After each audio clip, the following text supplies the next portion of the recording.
ಈಗಾಗಲೇ ಬ್ರಿಟಿಷರು ಭಾರತದಲ್ಲಿ ಆಡಳಿತ ಮತ್ತು ನ್ಯಾಯಾಂಗ ವ್ಯವಸ್ಥೆಯಲ್ಲಿ ಅನೇಕ ಪರಿಣಾಮಕಾರಿಯಾದಂತಹ ಬದಲಾವಣೆಗಳನ್ನು ತರುವಂತಹ ಒಂದು ಪ್ರಯತ್ನವನ್ನು ಮಾಡ್ತಾರೆ. ಇದರ ಬಗ್ಗೆ ಈಗಾಗಲೇ ನಾವು ತಿಳ್ಕೊಂಡಿದ್ದೀವಿ.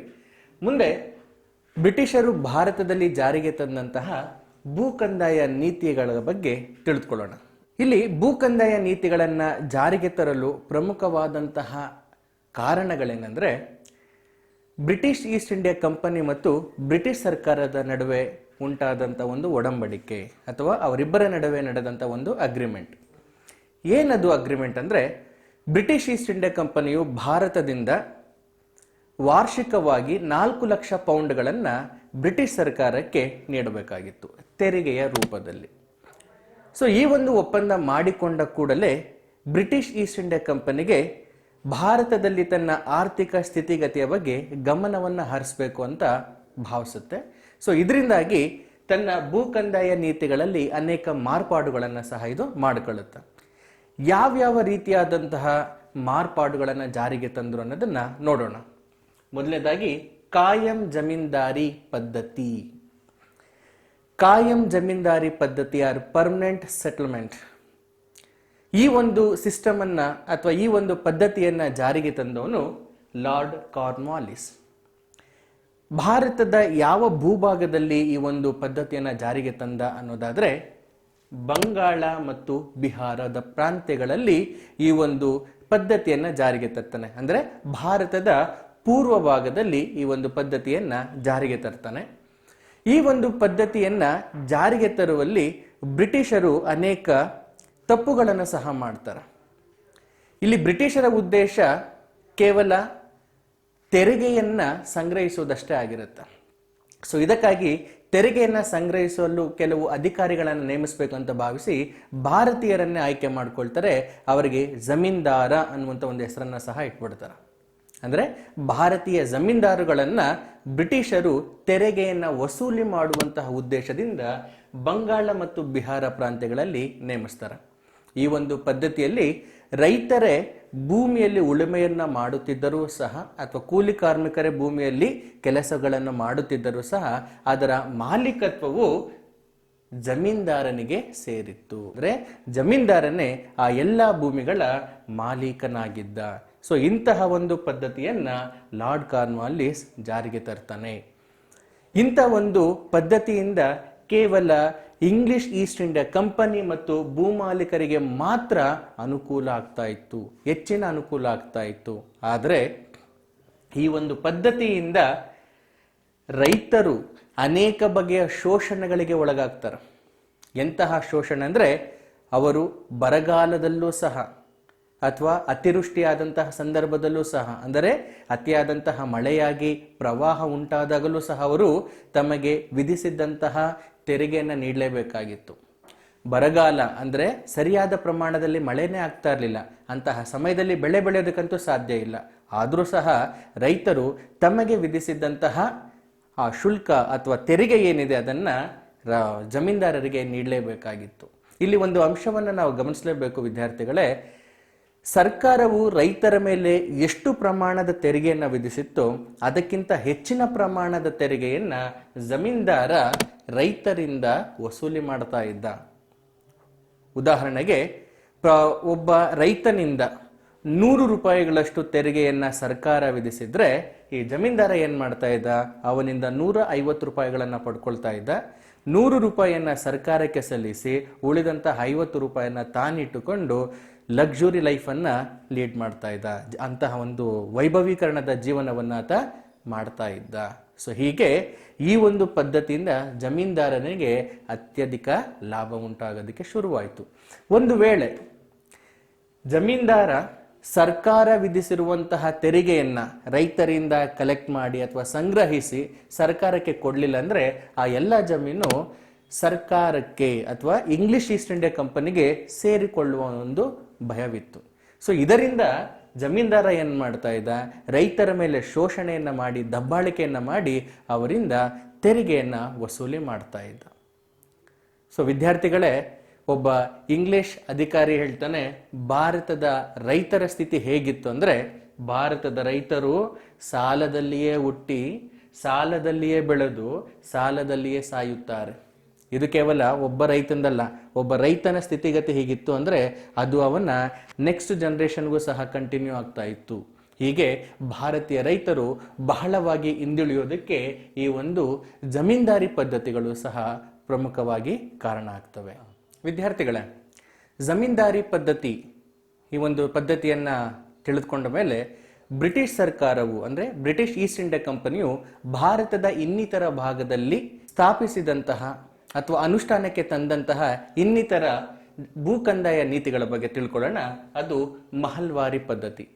ಈ ಒಂದು ಮಹಲ್ವಾರಿ ಪದ್ಧತಿಯನ್ನ ಮಧ್ಯಪ್ರದೇಶ, ಉತ್ತರ ಪ್ರದೇಶ, ದೆಹಲಿ ಮತ್ತು ಪಂಜಾಬ್ ಇಂತಹ ಪ್ರಾಂತ್ಯಗಳಲ್ಲಿ ಆರ್.ಎಂ. ಬರ್ಡ್ ಮತ್ತು ಜೇಮ್ಸ್ ಥಾಮ್ಸನ್ ಎನ್ನುವಂತಹ ಬ್ರಿಟಿಷ್ ಅಧಿಕಾರಿಗಳು ಜಾರಿಗೆ ತರ್ತಾರೆ. ಇಲ್ಲಿ ಮಹಲ್ ಎಂದರೆ ತಾಲೂಕು ಎಂದು ಅರ್ಥ. ಮಹಲ್ ಎಂದರೆ ತಾಲೂಕು ಎಂದು ಅರ್ಥ. ಇಲ್ಲಿ ಮಹಲ್ಲುಗಳು ಅಂದರೆ ದೊಡ್ಡ ಮತ್ತು ಸಣ್ಣ ರೈತರು ಎಲ್ಲೆಲ್ಲಿ ತಮ್ಮ ಕೃಷಿ ಕಾರ್ಯಗಳನ್ನು ಕೈಗೊಳ್ತಾ ಇದ್ರೋ ಅಂತಹ ಪ್ರಾಂತ್ಯಗಳಲ್ಲಿ ತಮ್ಮಲ್ಲಿಯೇ ಒಪ್ಪಂದಗಳನ್ನು ಮಾಡಿಕೊಂಡು ವಾರ್ಷಿಕವಾಗಿ ಇಂತಿಷ್ಟು ವೇತನವನ್ನ ಅಥವಾ ತೆರಿಗೆಯನ್ನ ಬ್ರಿಟಿಷ್ ಸರ್ಕಾರಕ್ಕೆ ನೀಡಬೇಕು ಅನ್ನುವಂಥ ಒಂದು ಒಪ್ಪಂದವನ್ನ ಮಾಡಿಕೊಳ್ತಾರೆ. ಆದರೆ ಇಲ್ಲಿ ಒಪ್ಪಂದವನ್ನ ಮಾಡಿಕೊಳ್ಬೇಕಾದಾಗ ಭಾರತೀಯ ರೈತರು ಒಂದು ಎಡವಟ್ಟು ಅಂದ್ರೆ ಒಂದು ತಪ್ಪನ್ನ ಮಾಡಿಕೊಳ್ತಾರೆ.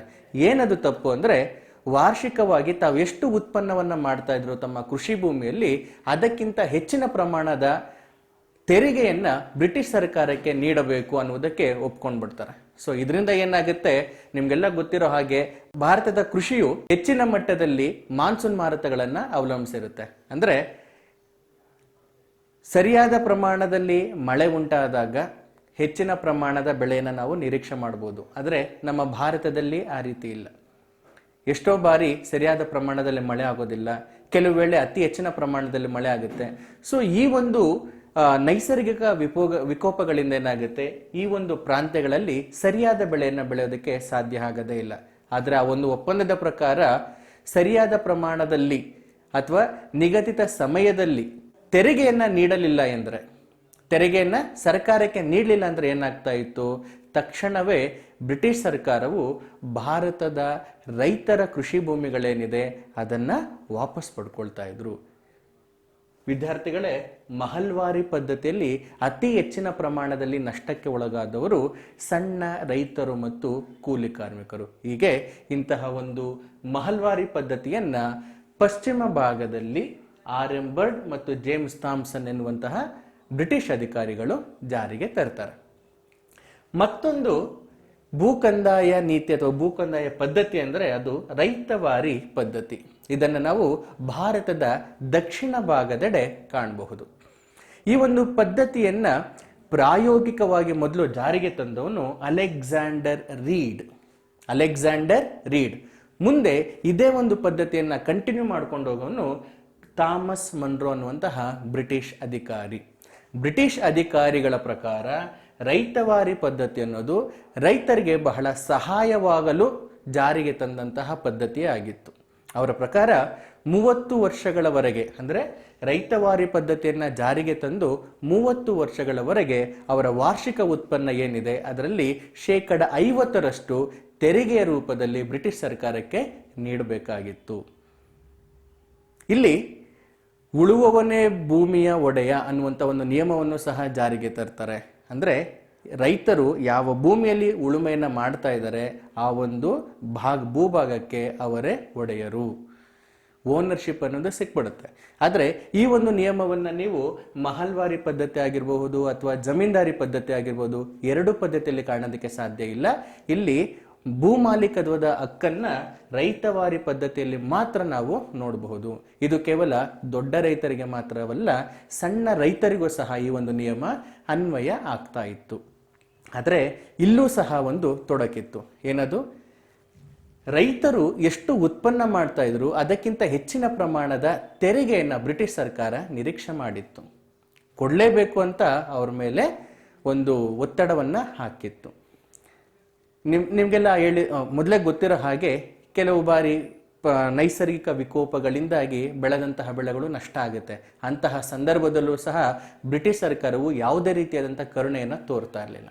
ಸೊ ಇದರಿಂದ ಏನಾಯಿತು, ರೈತರು ನಿಗದಿತ ಸಮಯದಲ್ಲಿ ತೆರಿಗೆಯನ್ನು ಕೊಡಲಿಲ್ಲ ಅಂದರೆ ಅವರ ಭೂಮಿಯನ್ನು ಬ್ರಿಟಿಷ್ ಸರ್ಕಾರವು ವಶಕ್ಕೆ ಪಡ್ಕೊಳ್ತಾ ಇತ್ತು. ಇನ್ನೊಂದು ಮುಖ್ಯವಾದಂಥ ಅಂಶವನ್ನು ನೀವು ಗಮನಿಸ್ಬೋದು, ಏನದಂದರೆ ರೈತರಿಗೆ ಇಲ್ಲಿ ಮತ್ತೊಂದು ಅವಕಾಶವನ್ನು ನೀಡಲಾಗಿತ್ತು ಕೃಷಿ ಭೂಮಿಯನ್ನು ಉಳುಮೆ ಮಾಡೋದಕ್ಕೆ. ಏನದು ಅಂದರೆ, ಒಂದು ವೇಳೆ ನೈಸರ್ಗಿಕ ವಿಕೋಪಗಳಿಂದಾಗಿ ಬೆಳೆದಂತಹ ಬೆಳೆಗಳು ನಷ್ಟ ಹೊಂದಿದ್ದಲ್ಲಿ ತಮ್ಮ ಭೂಮಿಯನ್ನು ಅಡವಿಟ್ಟು ಲೇವಾದೇವಿಗಾರರಿಂದ ಅಂದರೆ ಸಾಲ ಕೊಡ್ತಾರಲ್ಲ ಅವರಿಂದ ಸಾಲವನ್ನು ಪಡ್ಕೊಂಡು ಕೃಷಿಯನ್ನು ಮಾಡ್ಬೋದಾಗಿತ್ತು. ಆದರೆ ಇದು ಸಹ ರೈತರಿಗೆ ಒಂದು ರೀತಿಯಾದಂಥ ಹೊರೆಯಾಗಿತ್ತು. ಒಂದು ಕಡೆ ಮಾಡಿದಂತಹ ಸಾಲವನ್ನು ತೀರಿಸಬೇಕು, ಮತ್ತೊಂದು ಕಡೆ ತೆರಿಗೆಯನ್ನು ಸಹ ಕೊಡಬೇಕಾಗಿತ್ತು.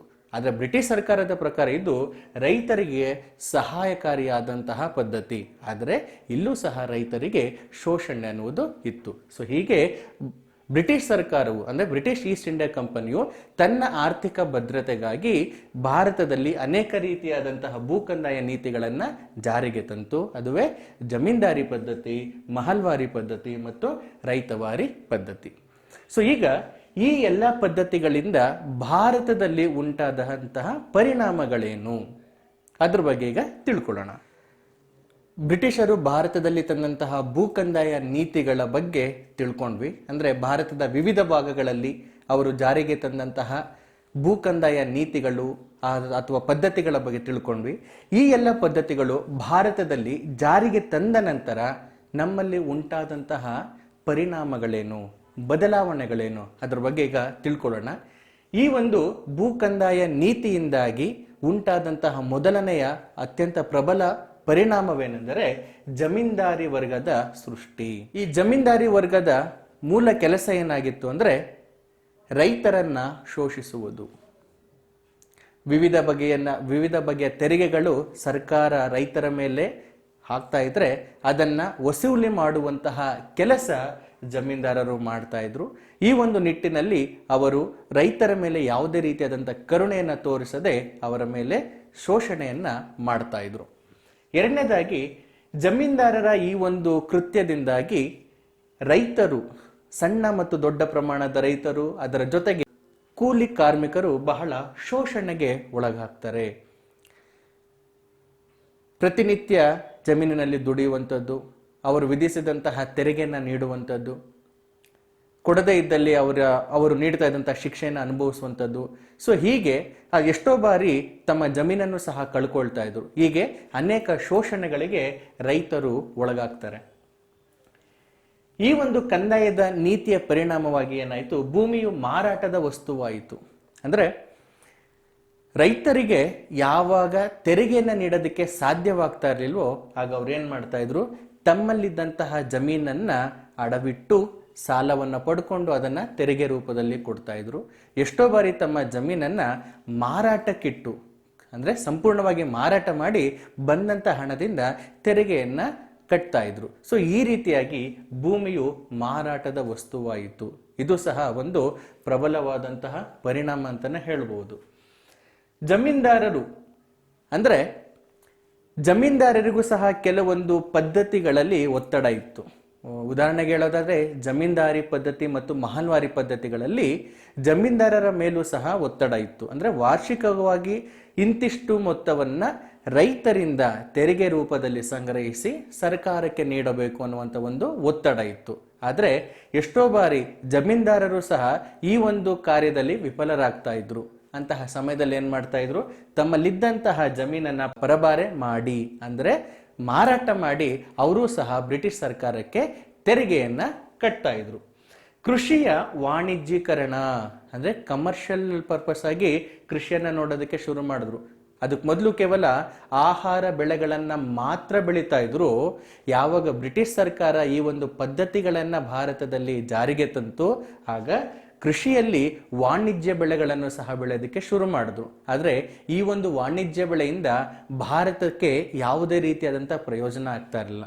ಯಾಕಂದ್ರೆ ಇಂಗ್ಲೆಂಡಿನಲ್ಲಿ ಕೈಗಾರಿಕೀಕರಣ ಸ್ಟಾರ್ಟ್ ಆಗಿತ್ತು. ಅಂದ್ರೆ ಅನೇಕ ಬಗೆಯಾದಂತಹ ಕೈಗಾರಿಕೆಗಳನ್ನ ಇಂಗ್ಲೆಂಡ್ನಲ್ಲಿ ಸ್ಥಾಪನೆ ಮಾಡಲಾಯಿತು. ಆದರೆ ಕಾರ್ಖಾನೆಗಳನ್ನ ಸ್ಥಾಪನೆ ಮಾಡೋದಷ್ಟೇ ಅಲ್ಲ, ಅದಕ್ಕೆ ಅಗತ್ಯವಾಗಿ ಬೇಕಾದಂತಹ ಕಚ್ಚಾ ವಸ್ತುಗಳಂತ ಏನ್ ಕರಿತೀವಿ ಆ ಕಚ್ಚಾ ವಸ್ತುಗಳ ಕೊರತೆ ಇಂಗ್ಲೆಂಡ್ನಲ್ಲಿ ಉಂಟಾಗುತ್ತೆ. ಅಂತ ಸಂದರ್ಭದಲ್ಲಿ ಅವರು ಭಾರತೀಯ ಬೆಳೆಗಾರರ ಮೇಲೆ ಒತ್ತಡವನ್ನು ಹೇರ್ತಾರೆ. ಏನಂದ್ರೆ ಅಲ್ಲಿ ಅವರಿಗೆ ಯಾವ ರೀತಿಯಾದಂಥ ಕಚ್ಚಾ ವಸ್ತುಗಳು ಬೇಕು ಅದನ್ನೇ ನೀವು ಬೆಳೆಯಬೇಕು ಅನ್ನುವಂಥ ಒಂದು ಷರತ್ತನ್ನ ವಿಧಿಸಿ ರೈತರಿಗೆ ಭೂಮಿಯನ್ನ ನೀಡೋದಕ್ಕೆ ಶುರು ಮಾಡ್ತಾರೆ. ಸೊ ಹೀಗೆ ಕೃಷಿಯು ವಾಣಿಜ್ಯೀಕರಣಗೊಳ್ಳುತ್ತೆ. ಕೊನೆಯದಾಗಿ ಲೇವಾದೇವಿಗಾರರು ಬಲಿಷ್ಠರಾದರು. ಇಲ್ಲಿ ಒಂದು ಅಂಶವನ್ನು ನಾವು ಗಮನಿಸಿದ್ದೀವಿ. ರೈತರಿಗೆ ಯಾವಾಗ ತೆರಿಗೆಯನ್ನು ನೀಡೋದಕ್ಕೆ ಕಷ್ಟ ಆಗ್ತಾ ಇತ್ತು ಆಗ ಅವರಿಗೆ ಒಂದು ಅವಕಾಶ ಇತ್ತು. ಏನಂದ್ರೆ ತಮ್ಮ ಭೂಮಿಯನ್ನ ಲೇವಾದೇವಿಗಾರರು ಅಂದ್ರೆ ಸಾಲವನ್ನ ನೀಡ್ತಾರಲ್ವಾ ಅವರ ಬಳಿ ಅಡವಿಟ್ಟು ಆ ಹಣವನ್ನ ಪಡ್ಕೊಳ್ಳುವಂತ ಒಂದು ಅವಕಾಶವಿತ್ತು.